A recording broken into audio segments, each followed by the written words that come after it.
সচিবালয়ে মন্ত্রিসভার নতুন দায়িত্বপ্রাপ্তরা অনিয়ম দুর্নীতি হলে জবাবদিহিতা নিশ্চিতের আশ্বাস এলজিআরডি মন্ত্রীর। গণমাধ্যমের সহায়তা চাইলেন তথ্যমন্ত্রী।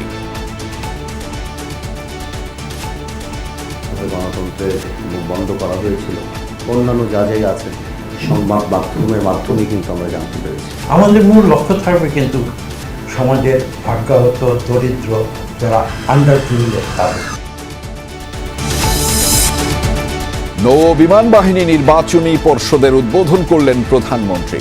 বললেন, রাজনৈতিক মতাদর্শ নয়, দক্ষতা ও যোগ্যতাই হবে পদোন্নতির মাপকাঠি।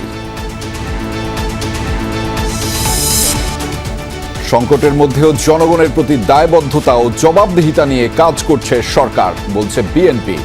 নতুন কলেবরে ফ্যাসিবাদ বিস্তারের অভিযোগ বিরোধী দলীয় নেতার।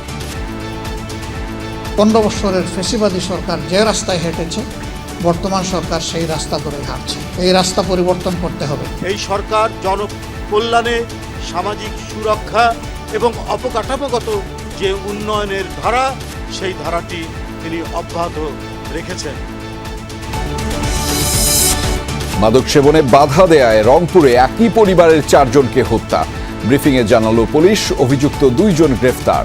সমাজে তাদের যেন পরিচয় প্রকাশ না হয়ে যায়, তাৎক্ষণিকভাবে ওই স্যারের গলায় যে গামছাটা ছিল সেই গামছা দিয়ে পেঁচিয়ে ওনাকে সেখানে হত্যা করেন। বিচারের দাবিতে শিক্ষক শিক্ষার্থীদের মানববন্ধন।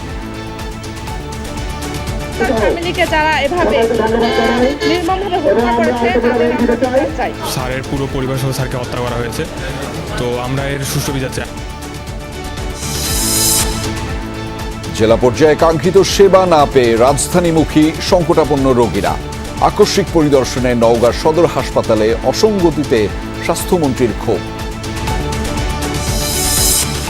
রোহিঙ্গা প্রত্যাবাসনে ক্যাম্পগুলোতে জন্ম নেয়া শিশুদেরও অন্তর্ভুক্ত করার দাবি সরকারের।